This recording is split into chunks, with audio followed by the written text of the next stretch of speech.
Hello, everyone, and welcome to Talking Business with Danny Pardo. On this episode, I get the pleasure of talking business with Amina Hussain, who runs SME Outsourcing, an accountancy firm in Birmingham. And Amina has got a truly fascinating and inspirational story of how she became the owner of an absolutely fantastic and extremely successful accountancy firm. And I hope that after you've watched and you've listened to this, actually I know after you've watched or listened to this, that you'll find it fascinating and inspirational too. So without further ado, let's go. Let's talk business with Amina. Hello everyone and welcome to Talking Business with me, Danny Pardo. We are chatting to Amina today. Hello Amina, how are you doing? Hi Danny, how are you? I'm very well, thank you. So first question for you. We're going to be talking about accounting. We're going to be talking about you and your career journey. But before we can do that, we need to know who you are. So who is Amina? Hi, my name is Amina Hussain and I run my own accountancy firm called SME Outsourcing. We specialize in accounting, taxation, advisory for the SME market around UK. And my background is accountancy and insolvency. I've got combined qualification. I was trained by KPMG, the Big Four, where I was trained as an insolvency specialist. What does insolvency mean? Bit of company law, bit of accountancy, all combined in one, which kind of works out to be forensics accounting. I trained with KPMG in their restructuring department. And to be honest, that was one of the vision that made me want to set my own practice. So this is who I am. Oh, and also I'm an award winner. I've won several awards for Businesswoman of the Year in UK. There's always something that we always win as a firm, but we are a multi-award winning accountancy practice.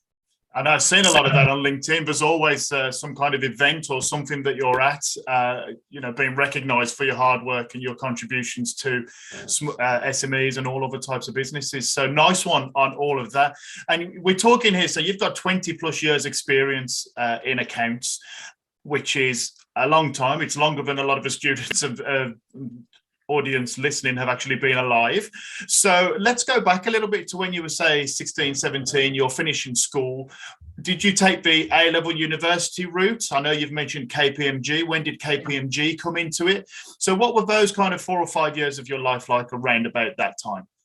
So when I left school, I did join college, and unfortunately, due to personal reasons, I had to leave. Mm-hmm. And just before I enrolled to another college for the next season, I decided to go down the apprenticeship route. Someone told me about the apprenticeship. And back then, it wasn't called apprenticeship. It was like one of those training MVQ levels. But mm-hmm. Then there was different levels of accounting. And I was told that if you don't want to go university, you can go down the apprenticeship routes, but by the time you qualify, you should be as equivalent and just slightly above university degree level. And I just thought that's the route I want to take. Although I deal with a lot of university students right now, mentoring them coming out of university with accounting and finance degree, there's a different route that they will need to go into to qualify as an accountant. It doesn't just stop at MVQ level. There's ACCA, there's ACA, there's CIMA. There's so many different types of routes of accountancy. I went down the route of insolvency, which is slightly different. It's something that no one's heard of, but it is worth students understanding and researching on insolvency, what it means, because everybody needs a decent accountant background in insolvency, which is a bit like a lawyer or an accountant too. So that's the route I took. I've always worked from the age of 18 onwards. I never took any gaps in my career. Whilst I was getting trained as an accountant, I also studied in the evening in an accounting academy called the Financial Training Company, where it's just accounting specialists, qualifications. There's different routes. I won't go into different types of accounting. That's something that the students can look into or contact me directly to support them, to give them a bit of mentoring. So, Amina, you chose apprenticeships rather than the degree route, which I know is very popular and also sometimes perceived as the only option available. So doing the apprenticeship then, why was that useful for you, or maybe better for you at that time? So I wanted to go down the route of opening my own accountancy practice. So I've always had that vision. And the only way I could do that is work for an accountancy firm and get the experience I require. And I know it was very competitive back then against university students, graduates versus apprenticeships. And I knew that with the experience I will have more opportunities experience-wise whilst I'm training to be an accountant. Because one thing what university don't do is they don't give you the extra qualifications you need to be an accountant. Once you finish university, there's no such thing as you're an accountant now. You still have to study to become an accountant. So rather than me spending 3 years of my life trying to train to be an accountant through university route, I chose to go down the apprenticeship route, all because it gave me better opportunity, not the best pay, by the way, but I needed the opportunity to step in, put my foot in the door, prove to myself that I can do this. I'm good at it. And the only way I can do that is by testing myself, by working for firms and seeing what I'm good at.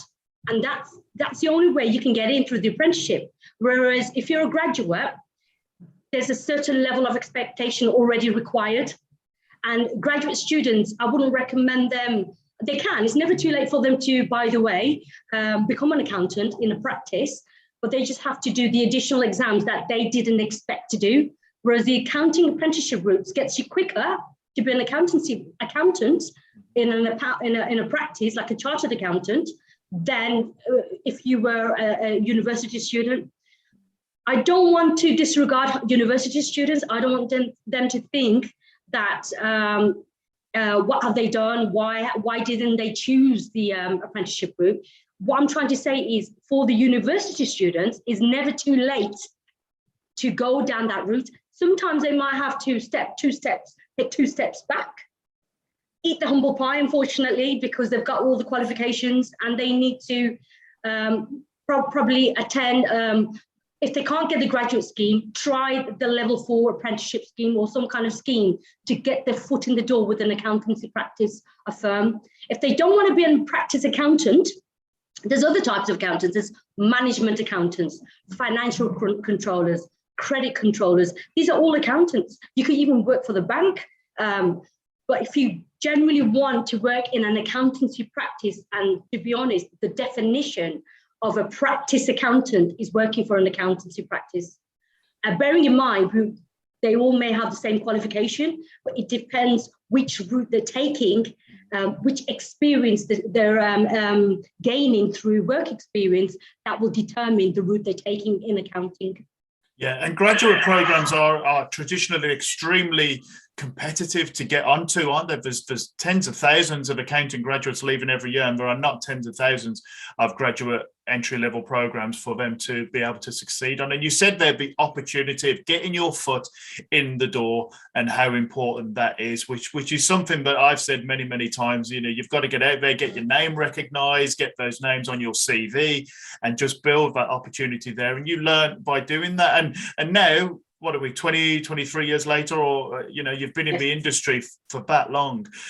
You've obviously got some kind of passion and love for what you do. You don't stay in an industry for 23 years and run an award-winning business if you don't love what you're doing. So where does that passion come from? Is that something that you just magically happened upon, a complete fluke one day, or have you always been, this is where I'm going? So when I'm talking 23 years ago, Google never existed during my time. So we didn't have the opportunity to market research what's out there for us. We were only given advice manually or given books. So as a child, as I was growing up from the age of 14, I know I was very good at maths, and Excel spreadsheets were then invented back then. This is how old 23, 25 years ago. So I remember the black screen, nothing digital. And yes, I remember it too.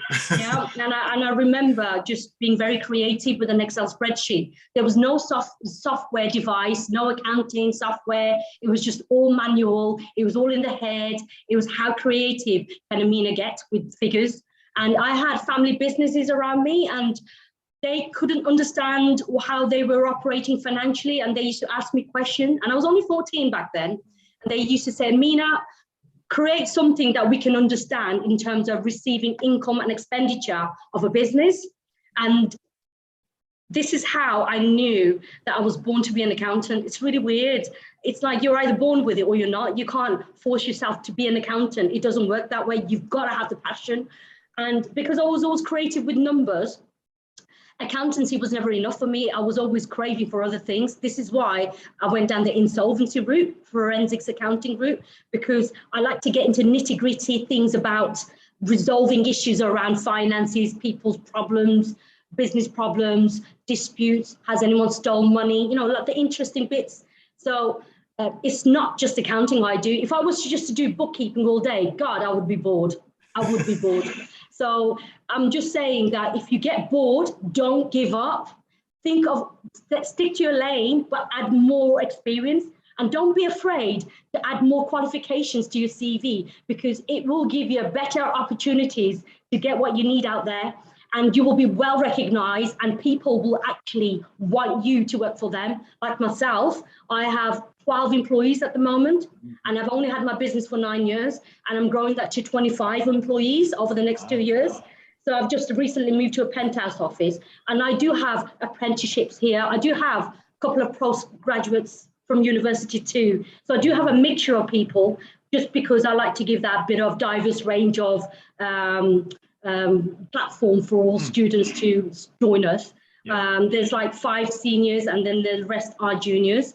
So what I'm trying to say is, don't give up. Even if you find it boring, stick to your lane. If you've done accounting and finance, whether it's through apprenticeship route or through a university route, don't think that, oh God, I hate this is not for me. You've gone so far already into it. Why give up? Any job can be boring.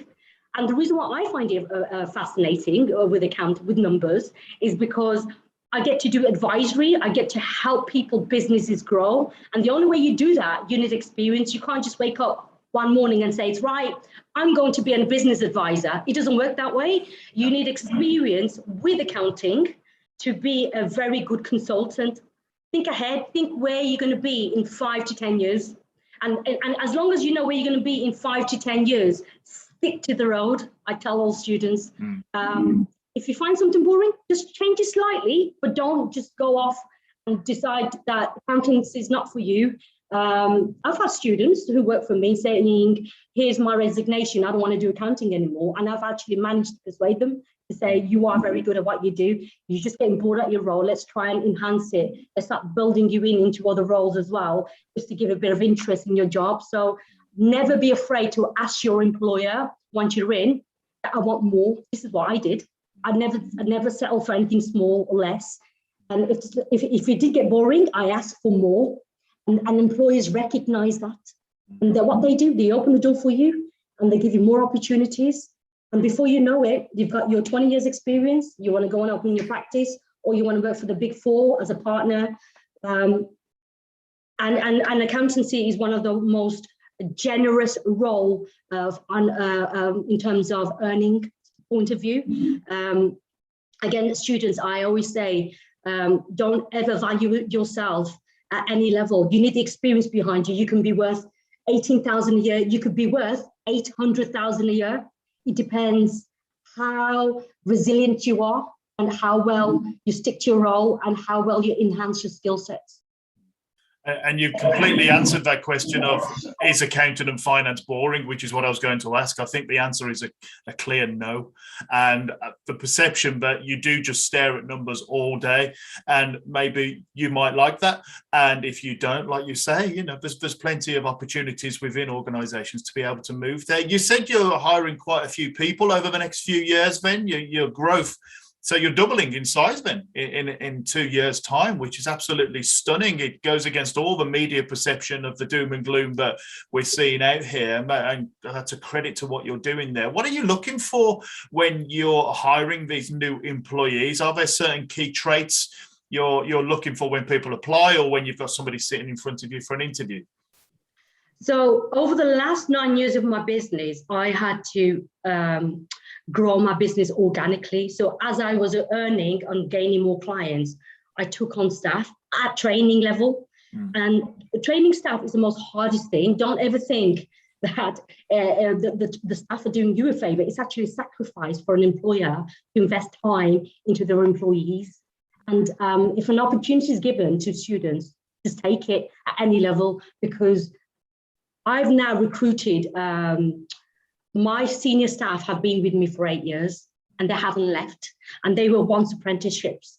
And now that I've got my 5 seniors and I've got my 7, I've got 3 semi-seniors and 2 juniors, it's working really nicely. Over the next 12 months, I may just take on 2 more apprenticeships and that's it, but they will be all senior levels. I'm looking for senior accountants who are been in practice space for many, many years. They're bored of the role. Come and join us. I have a penthouse office here overlooking Edgbaston, Birmingham, beautiful offices. And I've created that environment because I want to attract the best people now. And before you know it, it probably will be 50 employees this, but not yet. I've got to obviously, these things take time. I can't just recruit everyone. I'm the only owner of my own business. There's no other partners to help me. So I am taking my time with recruitment right now. I've just recently recruited 4 people and they're doing extremely well. And I've taken 2 under the Kickstart scheme. So I am kind of like branching out to give people opportunities, talented people opportunity to join us. And after 12 months, 6 months, if they're any good, then I'm going to offer them an apprenticeship and see them through for another year. And if they're any good, then give them a permanent contract with us here at SME Outsourcing. That's amazing. And what an impact you're having then on the local community as well, providing these opportunities for a local business that's making an impact on such a scale there. And you've said about your penthouse office, that's obviously a bit of a risk, a bit of a new venture for you. And it's very exciting, I'm sure, choosing the place and moving in and setting everything up. How come you've chosen to do that rather than the work at home model? Again, the media tells us that businesses are changing, everybody's staying at home, and a lot of the culture is changing. But you've chosen to go against what we hear on a daily basis and set up new offices, which I presume aren't free. So, that's an investment that you're making as well. So why have you made that choice then, rather than say to everybody, just work at home? Okay, so Daniel, this is where things changed for me. When the pandemic first started, I had no intention, by the way, of moving to big offices straight away. I mean, I had a vision one day, maybe in the next 5 years. So what really happened was last year, 2020 March, when the pandemic happened, when we all had to get isolated, we were in our old offices. And the way the old offices were set, there were 3, 4 different offices. Nobody can see each other. No one can bounce off ideas from each other. We had like different types of section departments. In my old practice, there was only 6 of us back then. This was last March. And when pandemic happened, I extracted coronavirus. I was severely ill. I ended up in hospital fighting. I was very poorly, put it that way. But whilst I was poorly, my practice kept running. My staff were brilliant. Government announced furlough. No one knew how to translate it. And whilst I was there, breathing with difficulties, I decided to continue with work whilst I was lying down, sick health, because I knew clients needed my service. So did my staff. And I was feeling, whilst I was ill at home, when I discharged myself from the hospital, by the way, whilst I was ill at home, it took me 6 weeks out of bed. I was bedbound for 6 weeks. Had my laptop on me, communicating between staff and clients. Whilst I was doing that, I thought, I need all my staff. We are frontline workers. As much as the government announced we all have to shelter, stay at home, but somebody need to help businesses support them with furlough, grant application, do all the advisory. And I knew I was the best one for it in the community in Birmingham. So what I did was I thought, right, my staff are suffering, they're all at home. I can see they're suffering from anxiety and depression. They're not performing at a level. I need them back in the office, but I need to safeguard them first. I need to make sure that we've got offices that actually meet the requirement of COVID-19. So I then realized that, okay, I'll take on more extra offices, spread them out. And because the cost of that happened, I realized I'm paying so much in a small offices, but I've got so much overheads going on, but I'm taking that risk. I'm reinvesting into my business because I had to. It made me realize that, okay, my staff need to bounce off each other. We need to be far apart from each other. What can I do? So an opportunity came my way, only 2 buildings away from where I used to work. Penthouse offices. I went to view it, looked at the price, and I thought, right, I'm not paying much different from what I was paying, but slightly higher, beautiful views. It's good for the mindset for employees. I need my employees to have a fresh mindset. In order for us to grow and support clients at the time of need, we all need to be together. Like doctors and nurses, we're also frontline workers. We had to come back into the office and we had to spread ourselves out so we're not amongst ourselves. We're still kind of isolating in our corner. So I took on a 25-desk office.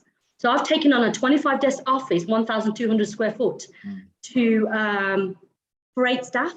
Wow. This is what I did. And the reason why I did that, I needed to continue with what we do. We got busy, by the way. We got extremely busy. My turnover quadrupled in the last 12 months because there was it was all on I think it was all over LinkedIn where I was supporting clients for free for furlough. And I think what happened, because I was helping clients in the hour of need, that actually, these clients of mine, what they did, they supported me by referring me to their own colleagues, other business owners. And for someone like me to give a free furlough service to all my clients in the hour of their business needs. And I took that chance because I just felt that I didn't want to extract any more money from clients in the hour of need. They need my support. It's adding value to their existing services because they didn't stop paying me accountancy fee, but I just didn't charge them for an additional service. And because I did that, I got bombarded with new clients leaving their other accountants. And because of this, of the pressure of gaining new clients, I had no choice but to recruit more staff. And this is why I've grown over the last 12 months. It's risen because I thought I'm taking risks. I had to take these kind of calculated risks because it was to actually safeguard my staff more than anything else. And in return, I've gained more clients. I've taken on more employees. Staff are happy. They're all smiling. They love coming into work. They don't want to be at home. They're bouncing off. I've created a home for my staff. Yeah. So what an interesting take on it, but I've not seen mentioned once in the media, I don't think, of all the articles I've read, that there's always been the you will stay at home, everything's better at home, but like you said, you're spotting those signs in your employees, the anxiety, the depression, the need to be part of a team and contribute, and that's really, really interesting. And to see that you've taken such a leap to get in that penthouse suite, which is just fantastic for your organization. I mean, how has accounting changed then? Obviously the past 18 months or so, a lot of things have changed. Have you seen the industry change since you entered it, and specifically in the last 18 months? Have the services you've provided started to differ? Has there been more or less demand for different types of what you do? So I always advise accountants, if they want to be accountants, one thing they need to understand is they have to work with, they got to adapt and they have to understand changes. They're going to be, if they don't have the skill set to adapt to changes, they will not survive in this industry. And the reason why I say that, when government were announcing things, my phone calls, I was getting phone calls constantly. What does furlough mean? I'm just thinking, I've just received it myself. And I've had to translate it. I had to translate on the spot.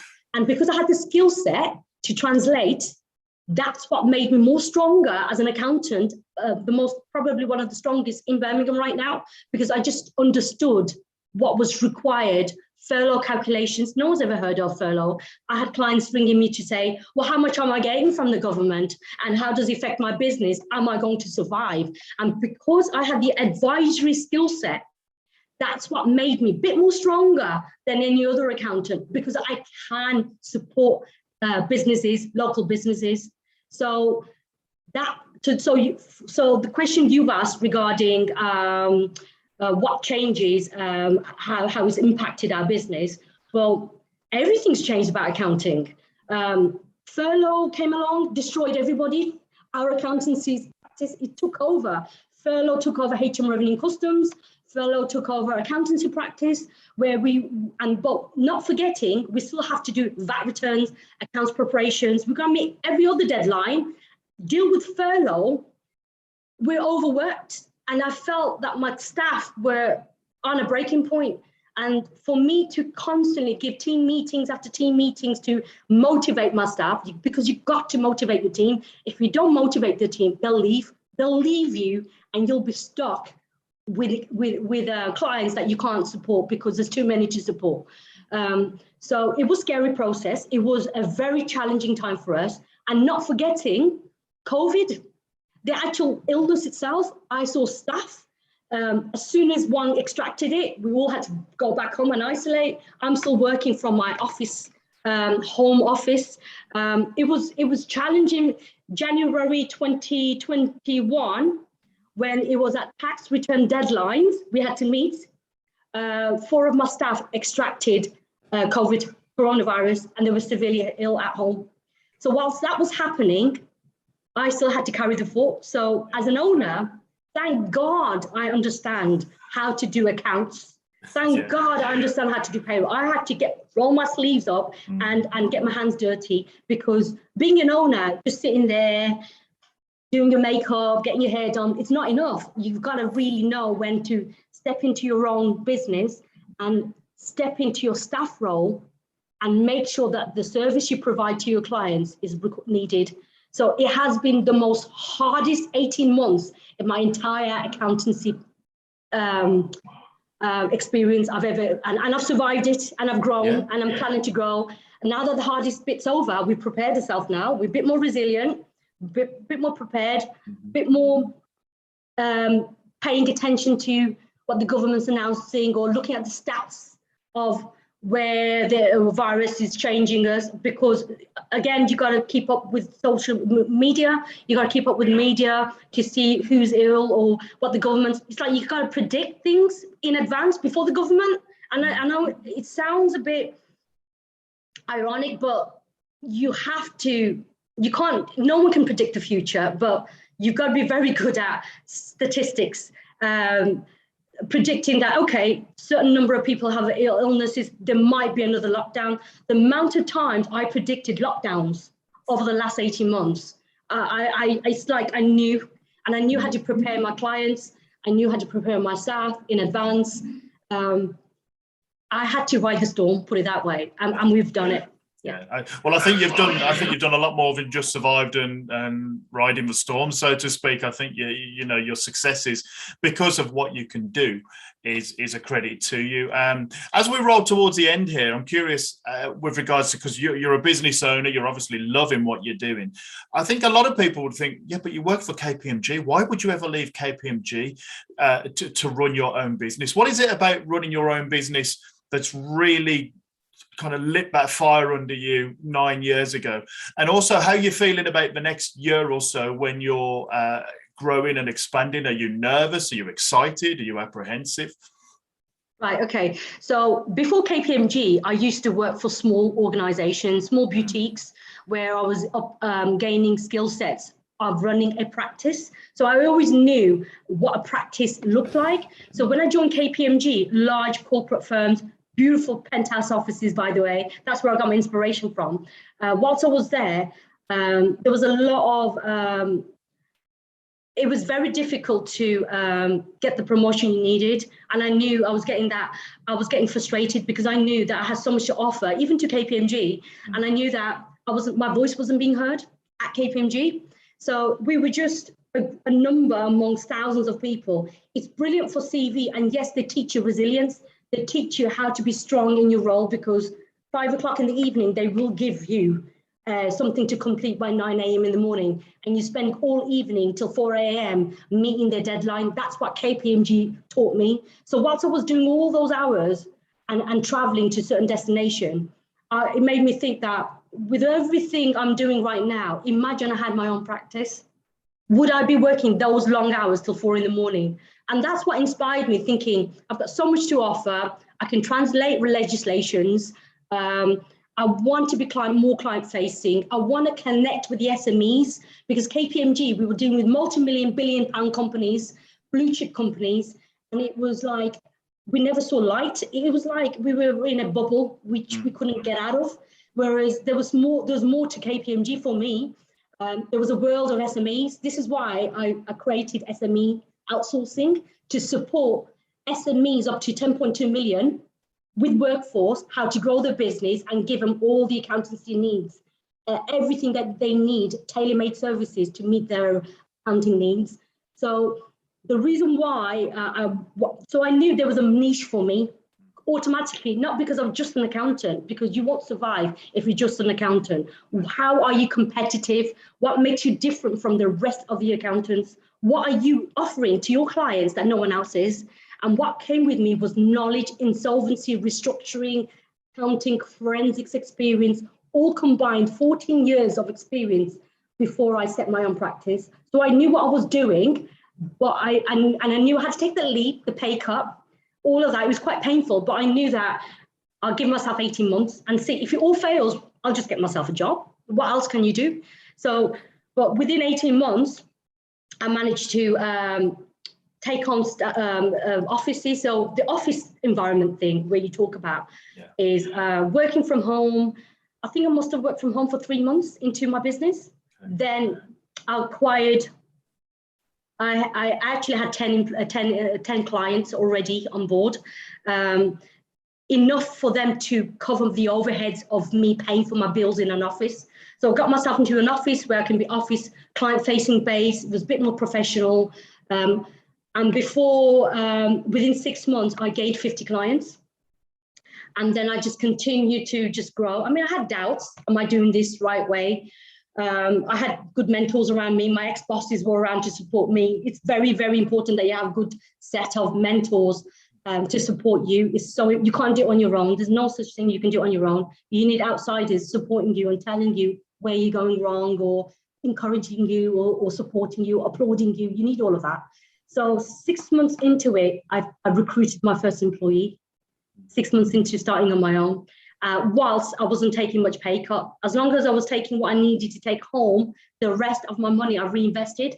So try not to overspend and stuff like that. It's so important for business owners to think about these things before they go into business. It's all about the finances. And just answering your final question regarding where I see myself in the next 12 months. Well, I'm growing. I'm looking to buy another accountancy practice now. Anything with a workforce. I'm actually looking to buy a workforce, and I know I can retrain them the way I need them. Nothing so big, something small, like eight employees practice, where I can nurture the employees as well as sustaining them, as well as focusing on the clients. So that's what I'm planning to do over the next 12 months. Wow. Exciting times ahead for you, Amina, and you're pretty vocal and public on LinkedIn about the things that you're doing as well. So that's a great place to connect with you, isn't it? If we have a look for you, and I'll put the links at the bottom of this video as well, so people can find out more about you and SME Outsourcing. One final question, Ben, as we get towards the end of this, and thank you so much for your time. But I just wanted to ask something I haven't prepped you for here, but I want to go back to when you were, say, 17, 18 years old. If you could have given yourself a piece of advice back then when you were 17, 18, or if you wish somebody had told you something that maybe you didn't have to find out for yourself later on, or you could take on as a bit of a personal mantra, what would that advice be to 17, 18-year-old Amina Hussain? Well, I don't regret anything. I'm actually happy with my journey, but I've seen a lot of people regret the journey and not make it. So I took on the journey to go embark on through the apprenticeship route. I listened to my mentors. I listened to employers. I followed instructions, and I researched, market research. Google's available. They can read as much as they want. I never gave up learning extra different types of skill sets. So I tell all students, when you embark on your journey, don't think you know it all. You don't. Just be like a sponge. Extract as much information, even if you don't like your employer. They're still your employer. They've made it at that level. You know, just you're always going to gain something from someone else. So be like an open sponge and just take all the information in and process it the way you want to process it. However, don't keep to your path. Don't stray.